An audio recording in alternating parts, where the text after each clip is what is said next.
Bien, pues bienvenidos, bienvenidas a esta conferencia que cierra este Congreso de Psicopatología y Filosofía. Soy Roberto Menéndez, secretario de la Sociedad Asturiana de Filosofía, y me toca ahora hacer una presentación del último conferenciante, Marino Pérez Álvarez. Bueno, como estamos ya un poco cansados, voy a intentar reducir la presentación a hacer un poco de publicidad, sobre todo. Marino Pérez Álvarez es catedrático de Psicología de la Personalidad, Evaluación y Tratamientos Psicológicos de la Universidad de Oviedo.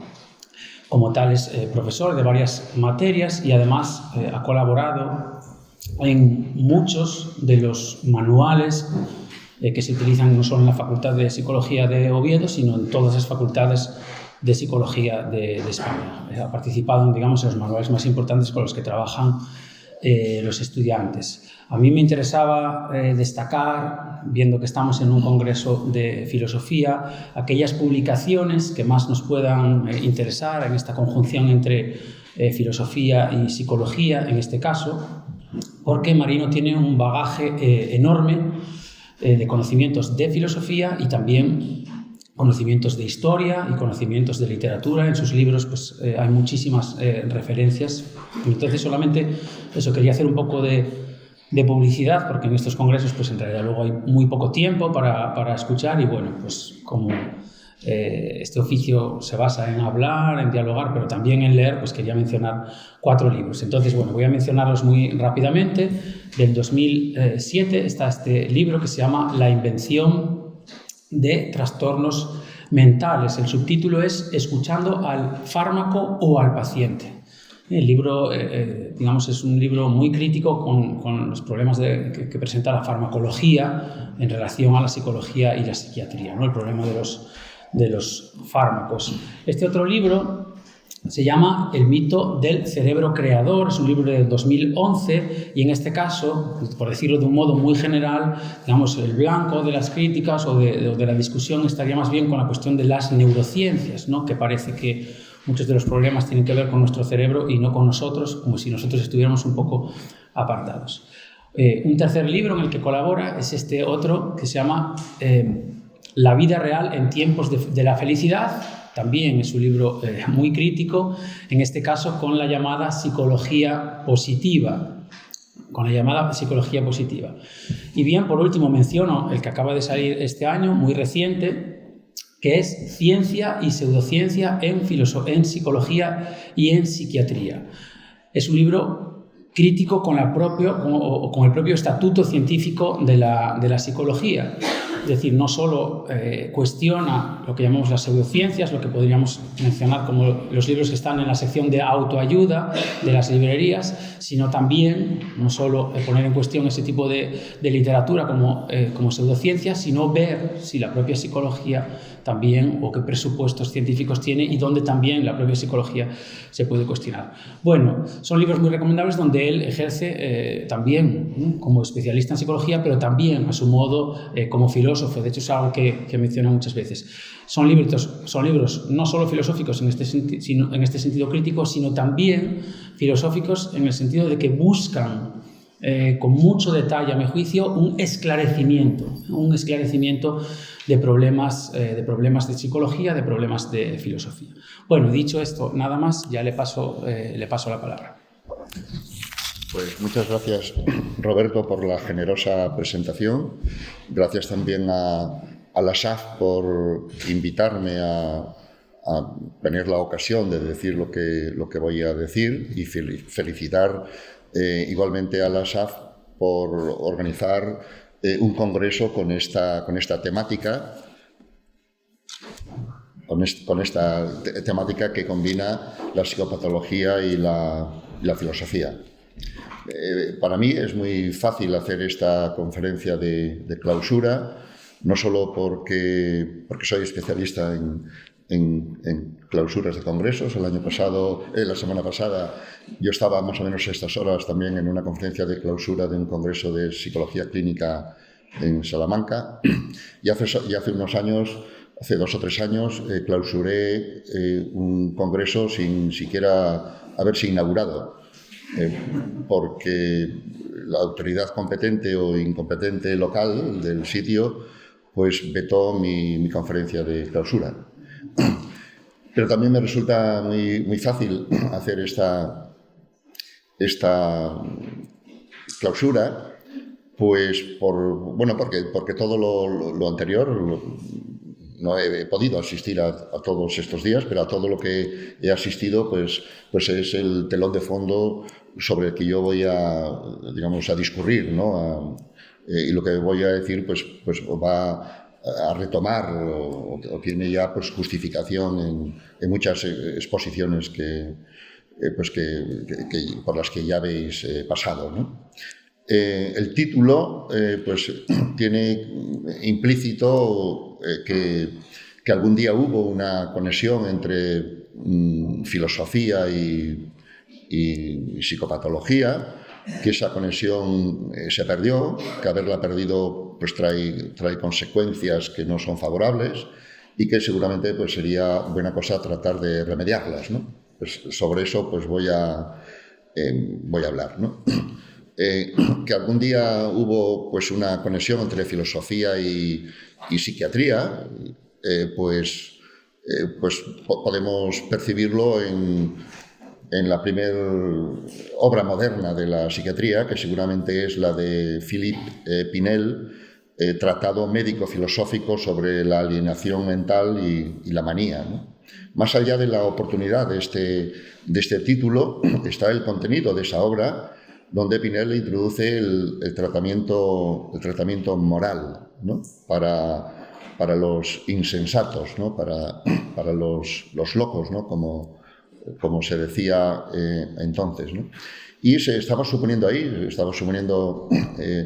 Pinel que los insensatos tienen una porción de cordura y de racionalidad, que es la que permite precisamente entrar en su mundo y establecer la conexión y las ayudas o las recuperaciones que fueran, ¿no?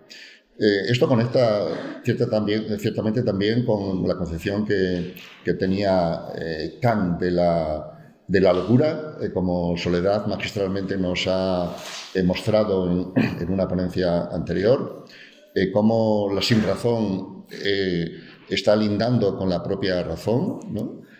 Cómo no hay entonces una ruptura, y no podríamos decir ni siquiera que la locura sea la sinrazón, como tradicionalmente pues también se ha asumido. Podríamos recordar aquí, retrayéndonos un poco antes, pues aquello que dice Horacio de Hamlet, ¿no? Que puede estar loco, pero su locura tiene método, ¿no? También podríamos recordar una vez más esa célebre frase de Chesterton en Ortodoxia, según la cual cuando pierdes todo menos la razón te vuelves loco, ¿no?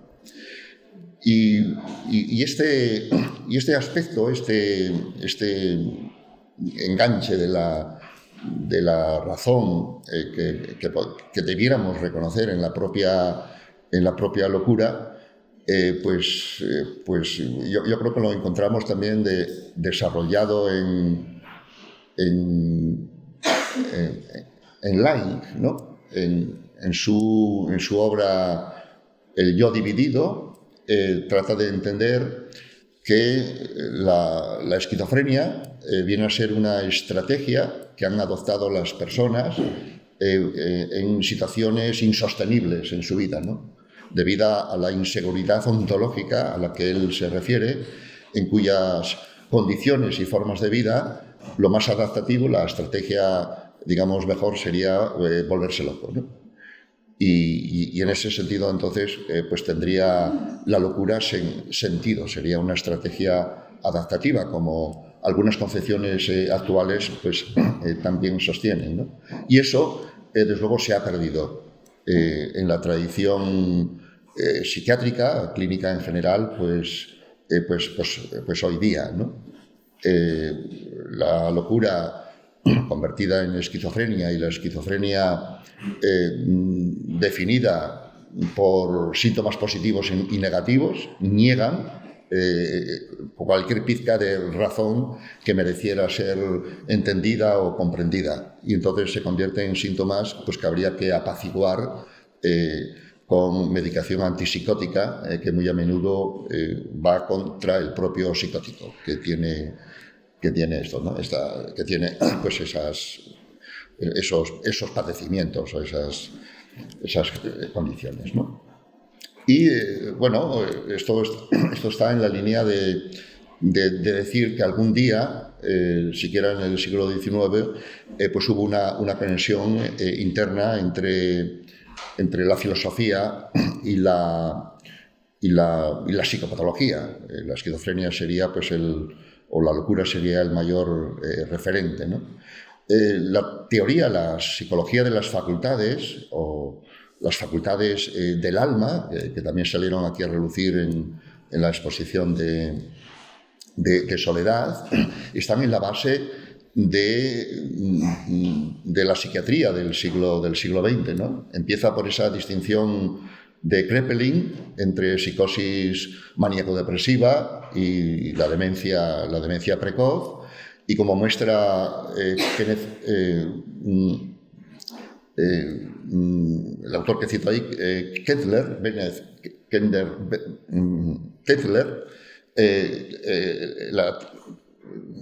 la filosofía de las facultades recorre toda la psiquiatría del siglo XX hasta el DSM-5 e incluso más allá, ¿no?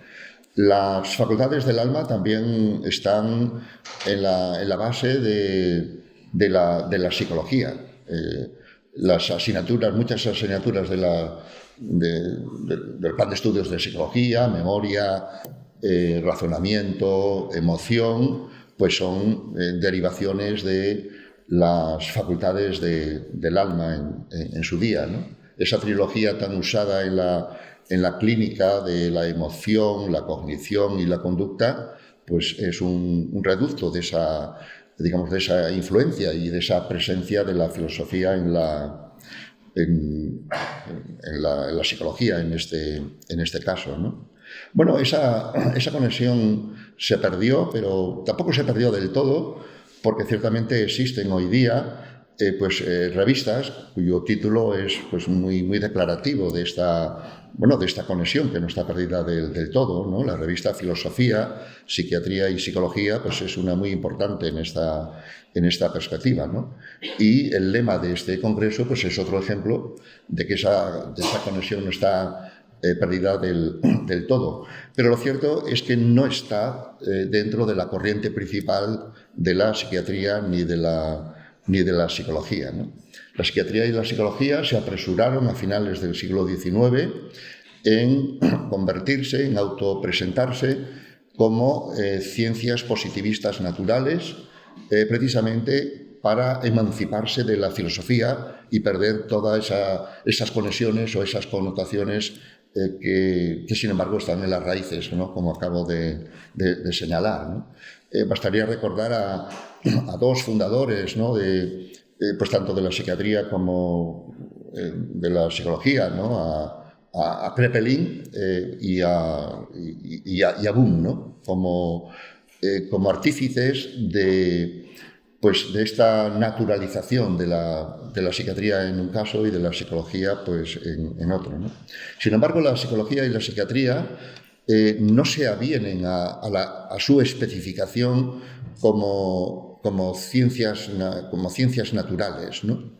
Es posible que eso sea así, ¿no? Que se inscriban, se autoidentifiquen y se organicen como ciencias naturales, pero no se avienen fácilmente y de hecho esa desavenencia pues está formando parte de las crisis continuas en la historia de la psiquiatría y de la psicología, ¿no?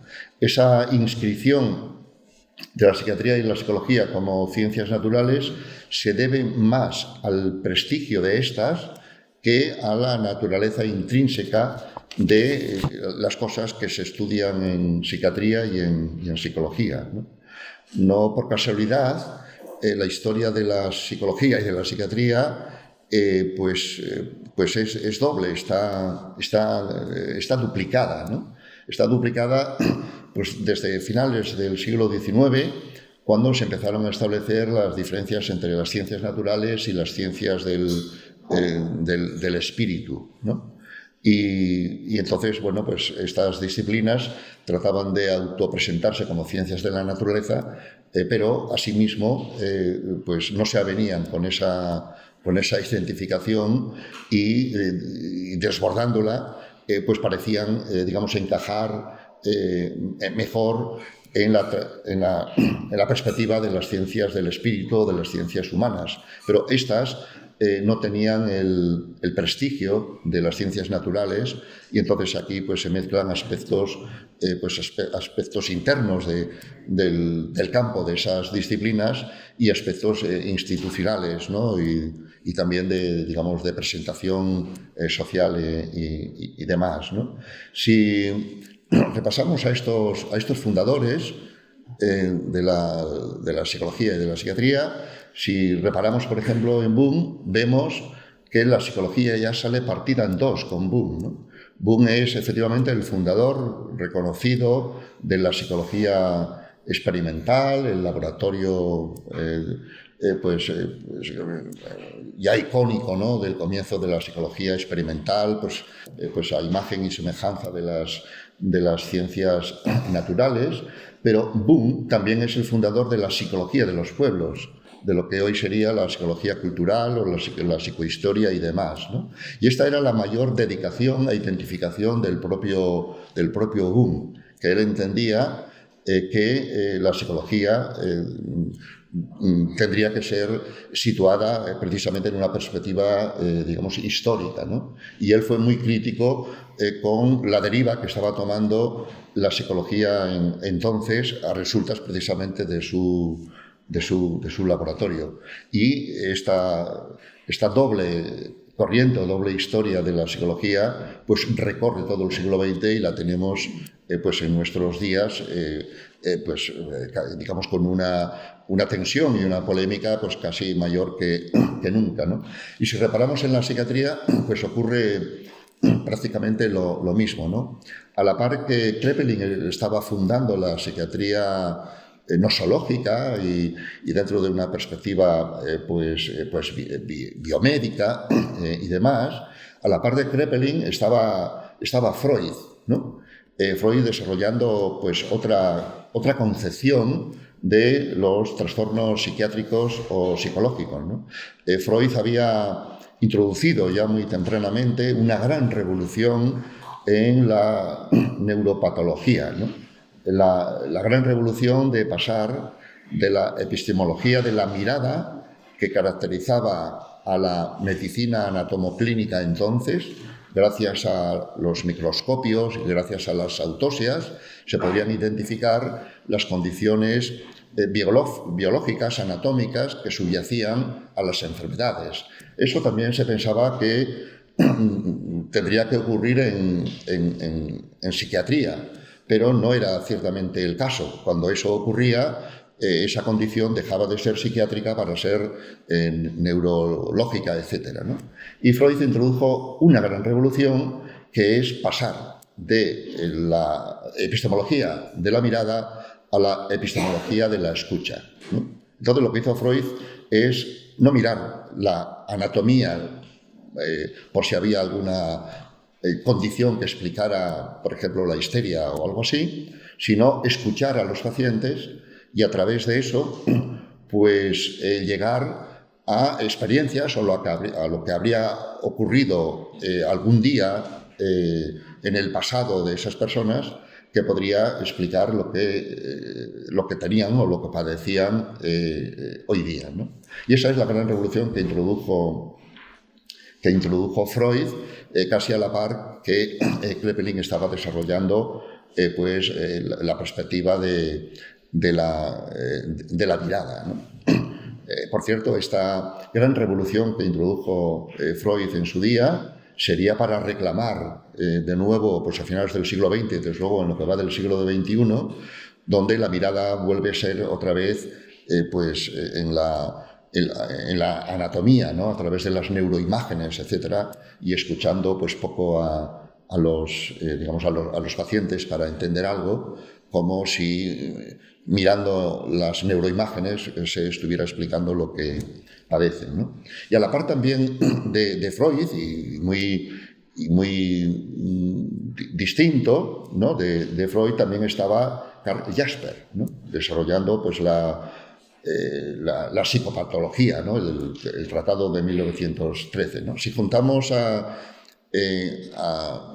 Freud, el enfoque psicodinámico, a Jasper, el enfoque fenomenológico, y los ponemos de un lado y lo contraponemos a Kraepelin, pues vemos ahí las dos tradiciones, ¿no? La tradición positivista natural, anatómica, biomédica, y pues la perspectiva o la tradición que podemos identificar de muchas maneras, pues hermenéutica, interpersonal, social o como sea, ¿no? Incluso el mismísimo Kraepelin, después de dar una vuelta por el mundo, por Indonesia, también por España, también por Estados Unidos, tuvo una perspectiva más de los pueblos, más de la psicología de los pueblos, que digamos que la inicial, ¿no? de sus tratados de 1896 y demás, ¿no? Casi hasta al final el propio Kraepelin podría hasta revisar de alguna manera pues su propia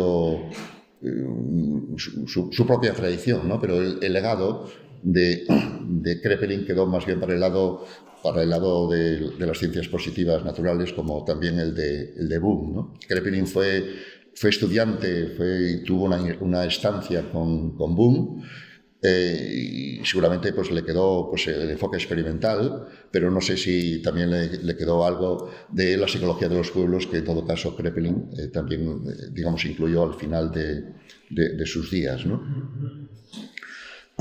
Pero la psicología hegemónica, ¿no? La corriente principal, por recordar el título del libro al que ha hecho referencia Roberto, ¿no? Y bueno, yo no he venido aquí a hablar de mi libro, pero como diría Unamuno, es el hombre o el testigo que tengo más a mano para justificar muchas cosas que yo no podré pues aquí justificar debidamente, ¿no? El caso es que la psiquiatría hegemónica pues sigue el modelo biomédico en la tradición pues de Kraepelin, y está pues en esa perspectiva de la mirada, ¿no? Con miras a encontrar algún día las condiciones genéticas, los marcadores neurobiológicos que explicaran y justificaran pues su proyecto, ¿no? Neurobiológico, ¿no? A imagen y semejanza pues, de otras especialidades médicas, ¿no? Pero lo cierto es que esos hallazgos no se encuentran. Esos hallazgos a los que también se remitía de alguna manera Jasper en 1913, se remitía al futuro, pero suponiendo que 100 años después sería el futuro al que se remitía Jasper, pues estamos igual. Y la psiquiatría neurobiológica pues está también remitiendo al futuro pues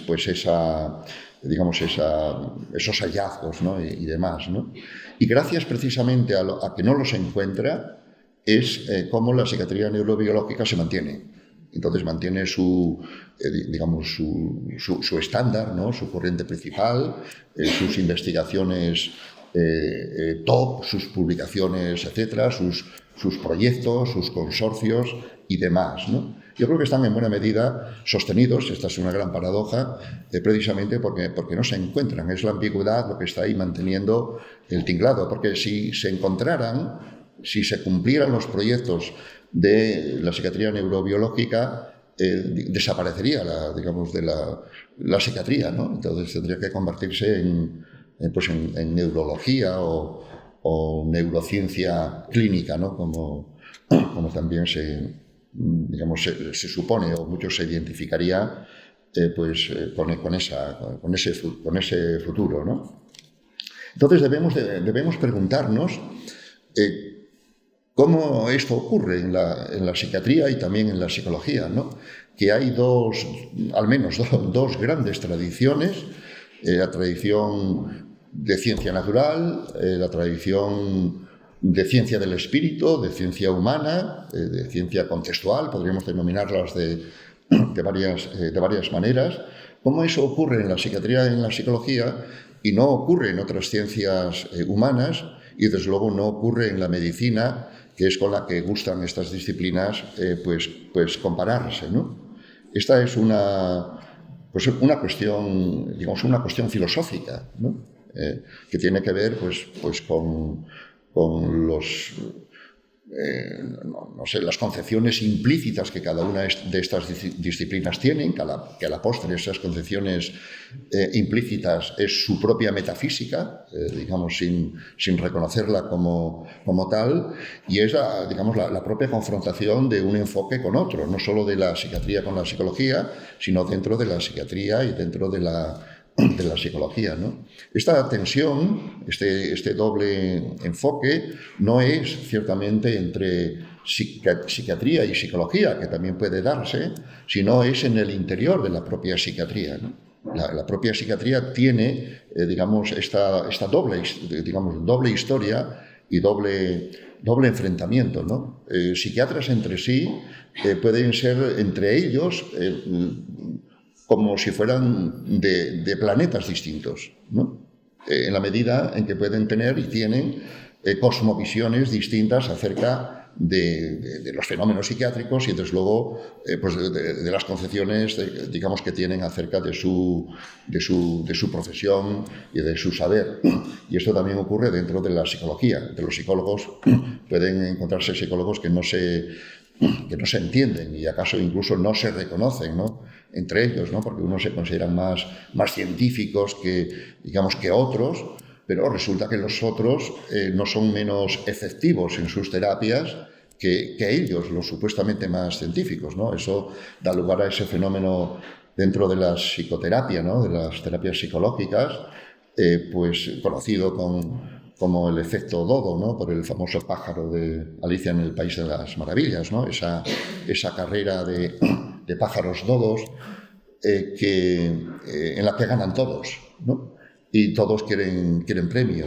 Pues esto es lo que está ocurriendo justamente con las psicoterapias, ¿no? Que hay numerosas terapias eficaces que tienen una eficacia similar, más similar que lo similares son en sus concepciones y en sus procedimientos esas terapias, ¿no? Esto es, en principio, una buena noticia para la sociedad, para los sistemas de salud, para las compañías aseguradoras, para los usuarios de las psicoterapias, pero es una mala noticia, o en todo caso es desafiante para los investigadores y los propios clínicos, ¿no? Bueno, y en psiquiatría pues también hay esta pluralidad. Está la psiquiatría de la medicación, que es la corriente principal, pero también hay otros enfoques psiquiátricos pues que confían o se basan en la psicoterapia. De hecho, la mayor parte de las psicoterapias fueron fundadas por psiquiatras, ¿no? Y no sé cuántos psiquiatras actualmente, aplican psicoterapia únicamente. Más bien creo que son anfibios en cuanto a esto, pero la psiquiatría también tiene esa pluralidad similar a esta de la psicología. Entonces, ¿cómo ocurre eso en estas disciplinas y no en otras y en la medicina, ¿no? Y esto es algo que hay que plantear, enfrentar, y es, más filosófico que meramente empírico, más filosófico que algo que dependa que las propias disciplinas internamente clarificaran, ¿no?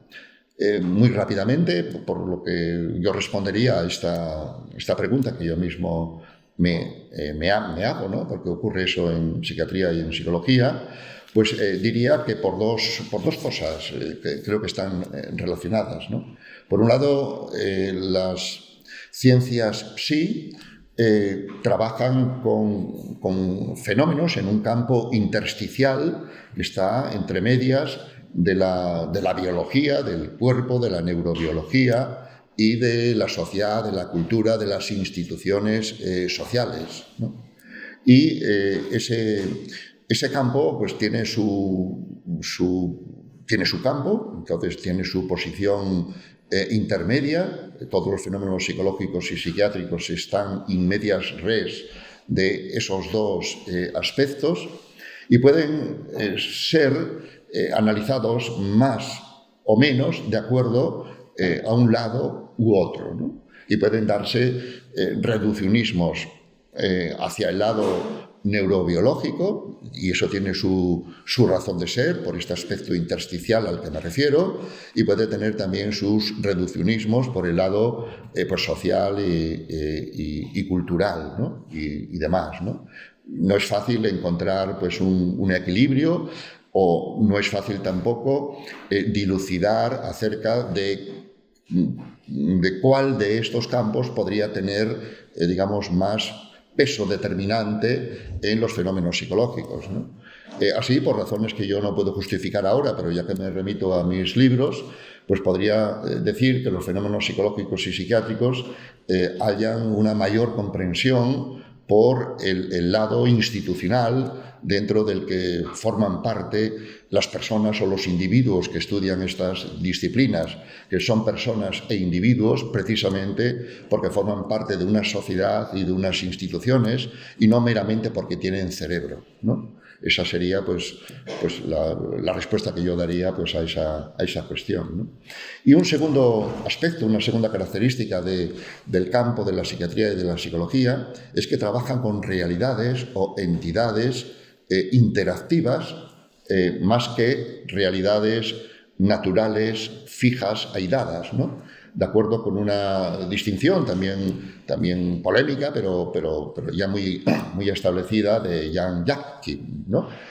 Pues dentro pues, también de una perspectiva pluralista y de una perspectiva realista, ¿no? De una ontología pluralista, pues seguramente a la que me referiré todavía un poco más adelante, ¿no? Entonces, a diferencia de las enfermedades propiamente médicas, por ejemplo, la diabetes, con la que muy a menudo se comparan los trastornos psicológicos, ¿no? para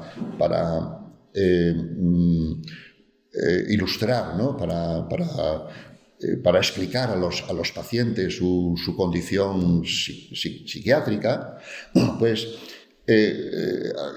las enfermedades propiamente médicas, la diabetes, por ejemplo, serían fenómenos o entidades naturales, fijas, aisladas, indiferentes a las interpretaciones que la gente tenga, que los clínicos tengan, que los propios pacientes tengan, que la sociedad tenga acerca de la diabetes, ¿no? El mecanismo de la glucosa no va a ser influido por las interpretaciones que se tengan acerca del mecanismo de la glucosa o de la diabetes, ¿no?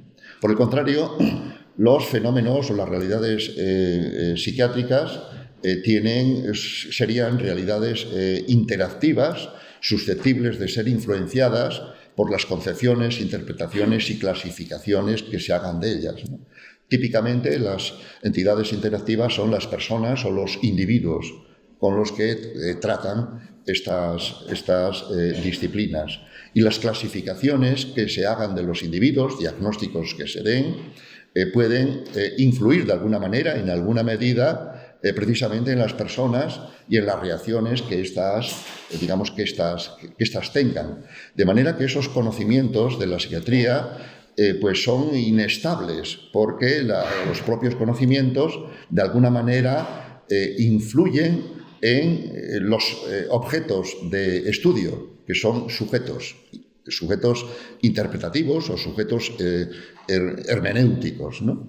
Y entonces esto es lo que hace desafiante, complicada la psiquiatría y la psicología, y por eso tienen justamente pues esta singularidad, y por eso también la función psiquiátrica y psicológica, digamos clínica, tiene una gran carga, una gran responsabilidad ética, ¿no? Porque sus conocimientos y sus prácticas pueden estar influyendo en las personas sin que los propios científicos o clínicos pues pudieran ser conscientes. Ellos pueden creer que están describiendo la realidad y, sin embargo, la están alterando de alguna manera, ¿no? Esto es lo que hemos llamado el efecto Charcot, ¿no? Por citar a Charcot, ¿no? Como un ejemplo que se puede ver hoy día de cómo Charcot estaba supuestamente describiendo un gran mal, el gran ataque de la histeria, y sin embargo lo estaba, más que describiendo, en realidad lo estaba prescribiendo, lo estaba influyendo, pero era sobradamente objetivo como para describirlo, como para que lo observaran aquellos que asistían a las sesiones de los martes en la Salpêtrière, y como para que los veamos nosotros hoy día en las patografías y en las fotografías, ¿no? No por ser objetivo, por decirlo así, es natural. Es real, pero su realidad puede tener una naturaleza histórica, ¿no? Importaría aquí pues una ontología histórica más que cualquier otra consideración, ¿no? Y entonces estas son características que tiene digamos que tienen estas disciplinas, ¿no? Que las hacen singulares y por lo que no se avienen entonces a su inscripción como ciencias naturales como les gustaría a estas profesiones, ¿no? Por lo que no les viene bien su análogo con la medicina, ¿no? Los problemas, los trastornos psicológicos o psiquiátricos son, en mi opinión, muy diferentes de las enfermedades propiamente médicas, ¿no? Esto no les quita, digamos, categoría, no les quita sufrimiento. Puede haber problemas psicológicos que suponen más sufrimiento que muchas enfermedades propiamente dichas, ¿no? No está en digamos, la distinción no está en el orden digamos, de importancia o de realidad o de mayor o menor sufrimiento, sino que está en un orden ontológico, ¿no? Del tipo de cosa, digamos, que son unas y otras, ¿no? Por lo que acabo de decir, unas son realidades interactivas y otras son realidades pues, naturales fijas, ¿no? Y esto me lleva a mí, en el siguiente punto de mi argumentación, pues para señalar que la psiquiatría y la psicología son de todas las ciencias, de todas las disciplinas, probablemente las más filosóficas de todas, ¿no? Más que otras disciplinas y por razones intrínsecas, ¿no? de su propio campo, ¿no? No meramente que todas las ciencias pueden tener, digamos, sus problemas noxiológicos, ¿no? Acerca de la ciencia, ¿no? que las estudia, que esto también incluye a la psiquiatría o la psicología, sino que estas disciplinas intrínsecamente tienen muchos aspectos que las hace más filosóficas que ninguna otra, ¿no? Por poner un ejemplo, pues el sempiterno problema de la mente y el cuerpo, ¿no? La constitución de la subjetividad, la cuestión del determinismo y la libertad, la concepción de la persona entre la permanencia y la alteridad, ¿no? Pues son aspectos, cuestiones filosóficas que forman parte del meollo de la psicología y la psiquiatría y que se plasman en la práctica clínica diaria, ¿no? Por la mañana Rendueles pues, nos estuvo hablando acerca pues, de la ética, de cómo la psiquiatría y la judicialización pues, estaban, digamos, muy entremezcladas, cómo entonces se puede otorgar libertad o no libertad, ser imputable o inimputable a alguien por razones psicológicas y demás, ¿no? Así que todos estos aspectos son internamente psicológicos y psiquiátricos y a la vez son cuestiones filosóficas, ¿no? Y sin embargo,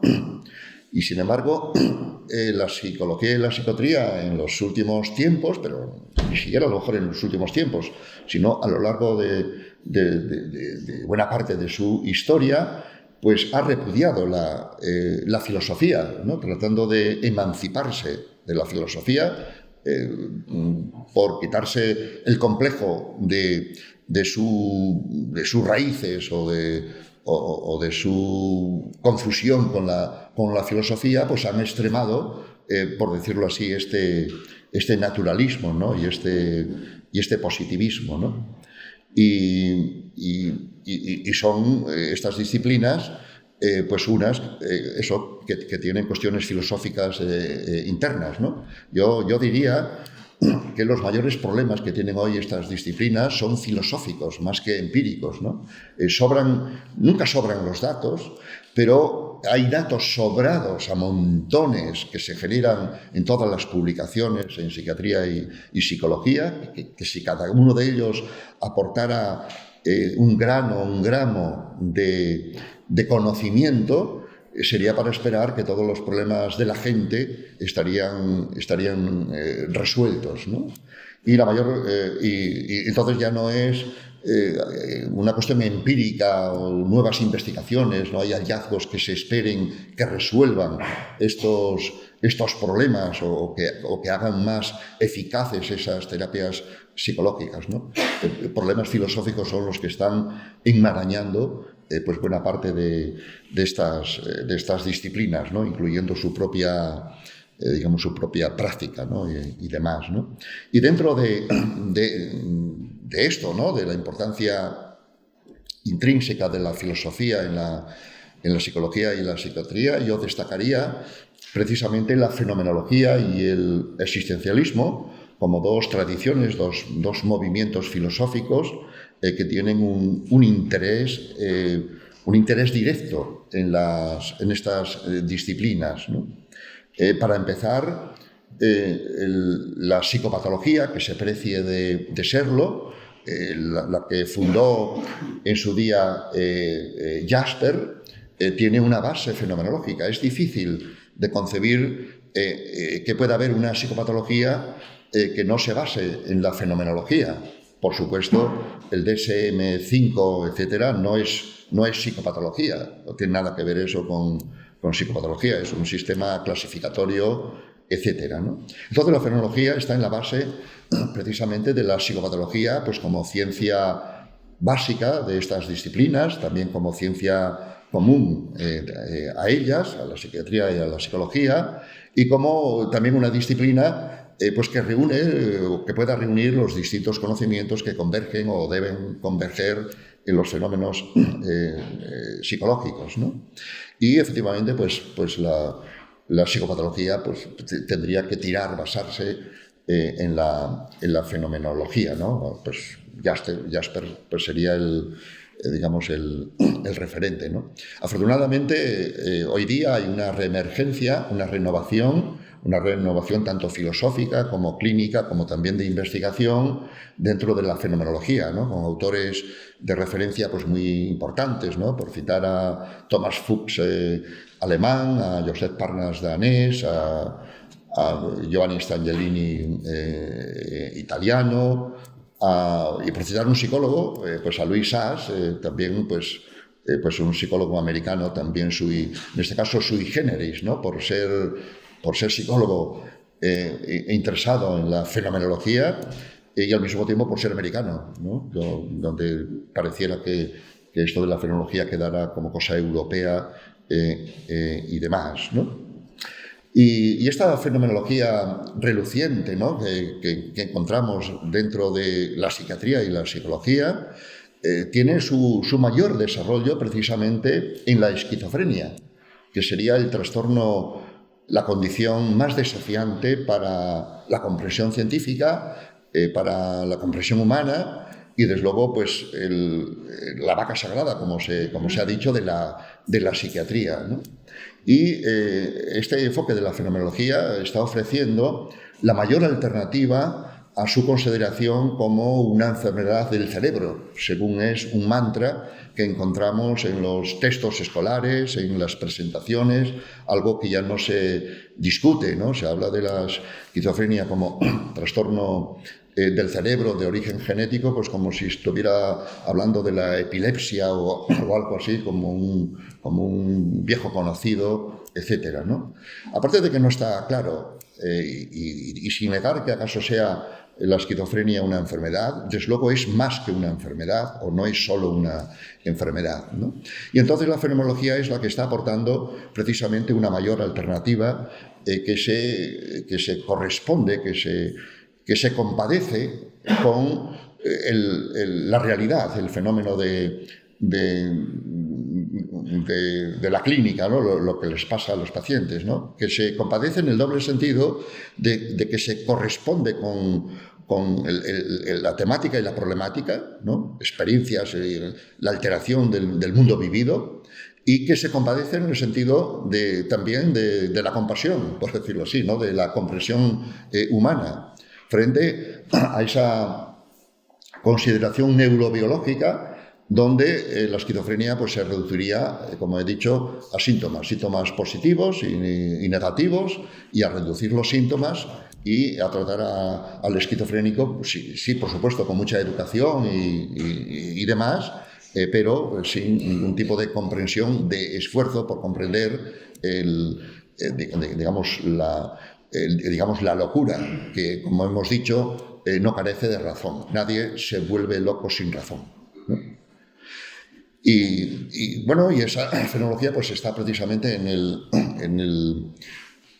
el terreno más comprometido y más desafiante, que sería pues el de la psicosis, ¿no? La esquizofrenia en particular, ¿no? Pero donde curiosamente la fenomenología y el existencialismo pues no se han aplicado tanto es en relación con los problemas más frecuentes que se dan en la clínica psiquiátrica y psicológica, que no son otros que la ansiedad y la depresión, ¿no? La ansiedad y la depresión son, antes que problemas clínicos, son categorías existenciales, ¿no? Y con antes me refiero tanto históricamente como biográficamente, ¿no? Antes de que la ansiedad y la depresión entraran en el campo de la clínica, como es conocido, pues eran cuestiones filosóficas, ¿no? Bastaría recordar a Kierkegaard, su tratado el concepto de la angustia, ¿no? Donde está pues eso, lo que sería la angustia o la ansiedad, pues abordada ahí en esa perspectiva peculiar de Kierkegaard. Kierkegaard también en otras obras, en La enfermedad mortal, analiza lo que sería hoy la depresión. Él no utiliza el término depresión, él era un buen melancólico a su vez, pero analiza lo que él llama la desesperación, ¿no? Y nos ofrece ahí aspectos que pueden ser nucleares para entender pues la depresión hoy día, ¿no? Si avanzamos un siglo o así, nos encontramos con Heidegger, ¿no? En el Ser y Tiempo, pues Heidegger analiza la ansiedad, ¿no? La angustia o la ansiedad para él es un instrumento filosófico que pone de relieve la verdadera condición del ser humano como ser ahí, ¿no? Como ser ahí abierto para la muerte, etcétera, etcétera, ¿no? Y en otras obras, Heidegger, en fundamentos, en principios fundamentales de la metafísica, un libro que nunca abriría un psicólogo o un psiquiatra por considerarlo ajeno, etcétera, pues se encuentra lo que correspondería a la depresión. Él habla ahí del aburrimiento y ahí habla entonces de la finitud y de la soledad y demás, ¿no? Entonces la ansiedad y la depresión son, antes que hayan entrado en el terreno clínico, categorías existenciales. Pero yo creo que antes también de que alguien que va a una consulta y reciba el diagnóstico de ansiedad y depresión, lo que le pasa es un problema existencial. Algo se está perdiendo, algo se está desmoronando, alguna amenaza, alguna incertidumbre hay en su vida. Y aún después de recibir el diagnóstico de ansiedad o depresión, su problema no deja de ser existencial. Otra cosa es que quede reducido a unos cuantos síntomas, u otra cosa es que quede luego pues, abordado meramente con medicación o con terapias que traten de quitar supuestos razonamientos pues erróneos, etcétera, ¿no? Con esto estoy diciendo pues, que hay conexiones intrínsecas entre la psiquiatría, la psicología y la filosofía, aunque estas no sean o no estén ciertamente dentro de la corriente principal, ¿no? Y esta desconexión, ¿no? de la filosofía, ¿no? Por parte de estas disciplinas, pues trae sus consecuencias, ¿no? Consecuencias que enumero ahí en la hoja que os he dado. No, lo que os he dado no es gran cosa, pero pensar que podíais no tenerlo. Y es en realidad pues un resumen de parte de mi exposición, y luego pues al final son esquemas, digamos, es un esquema de lo que diría y de lo que hablaríamos si tuviéramos tiempo infinito, ¿no? Entonces, entre las consecuencias de esa desconexión, pues hay varias, ¿no? Está el cientificismo de la psiquiatría y de la psicología más que ciencia, precisamente por ese complejo de ser ciencia natural, pues incurre, en mi opinión, más en cientificismo que ciencia, ¿no? Yo analizo en ese libro, que es mi testigo para esto, justamente esto, ¿no? Cómo la ciencia top, la ciencia estándar, vamos a decir, la buena ciencia, puede ser en realidad mala ciencia cuando no se corresponde con los fenómenos que se estudian y cuando esa ciencia tiende a autoconfirmarse a sí misma, ¿no? Esa sería pues una consecuencia. Otra consecuencia está en la deshumanización de la práctica clínica.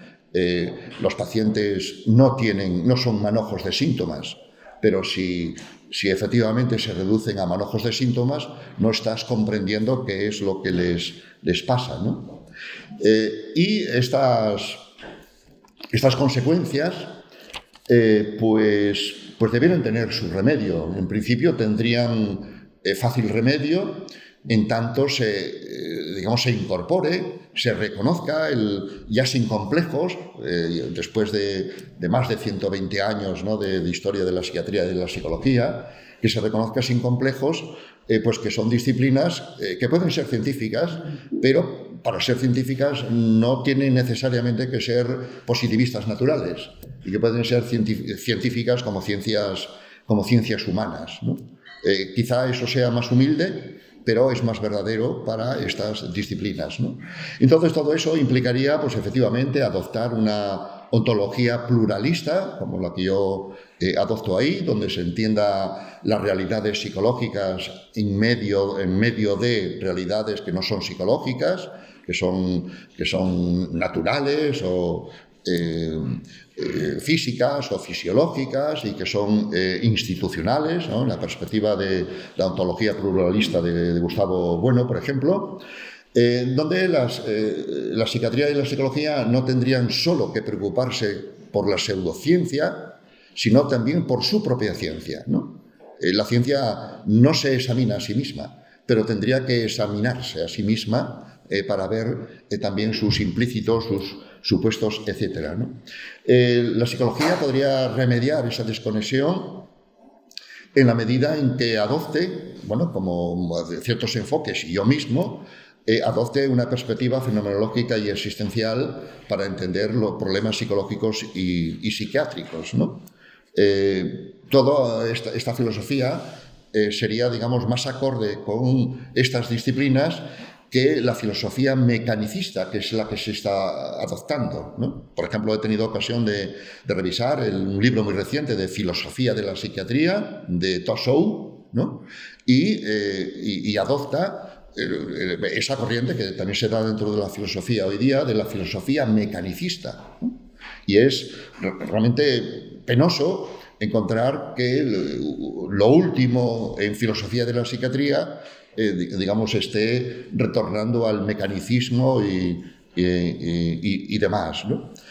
Sería también remediable, un remedio que podríamos encontrar aquí, en la medida en que la psiquiatría y la psicología vuelvan a descubrir las fuentes del Nilo de los problemas psicológicos, ¿no? Por utilizar esa famosa expresión de Freud, ¿no? Cuando él creyó encontrar las fuentes del Nilo de la neuropatología en las experiencias tempranas vividas por los pacientes, ¿no? Cuando se puso a escucharlos en vez de mirar la anatomía, ¿no? En la perspectiva en la que yo me muevo, las fuentes del Nilo de la psicopatología estarían en los problemas de la vida, ¿no?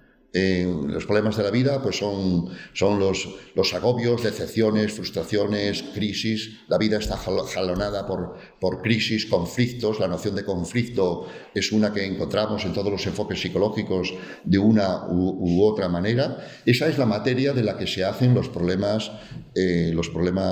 psicológicos. Ahí la cuestión está cuando un problema cuando un problema de la vida o un problema existencial se convierte en un problema psicológico, ¿no? Yo he tratado de analizar esto cuando se convierte en un bucle donde los síntomas, los propios esfuerzos de las personas forman parte más del problema que de la solución.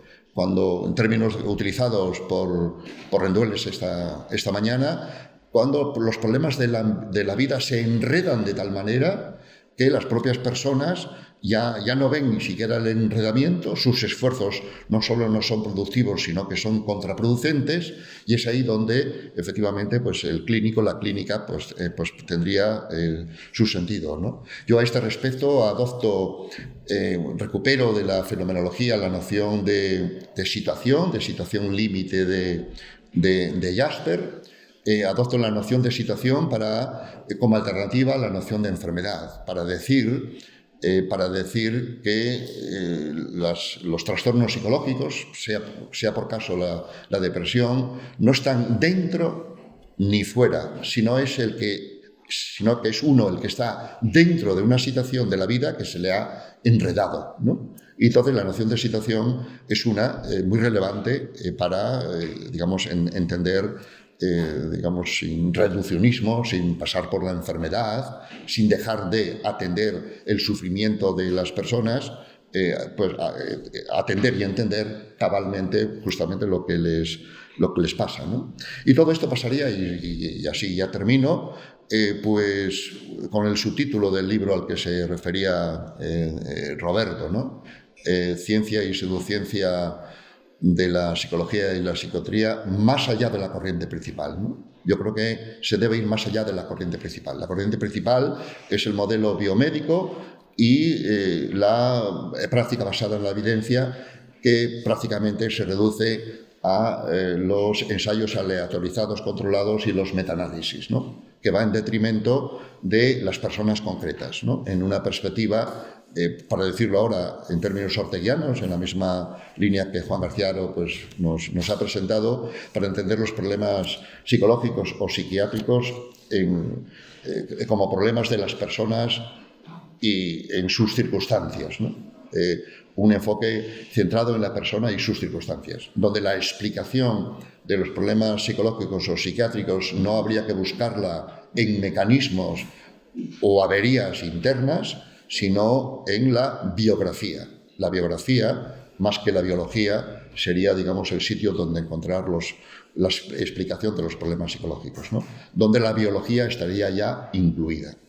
Y aquí termino. Gracias por vuestra atención y quedo a disposición de lo que el tiempo y nuestra sabiduría den de sí. Muchas gracias.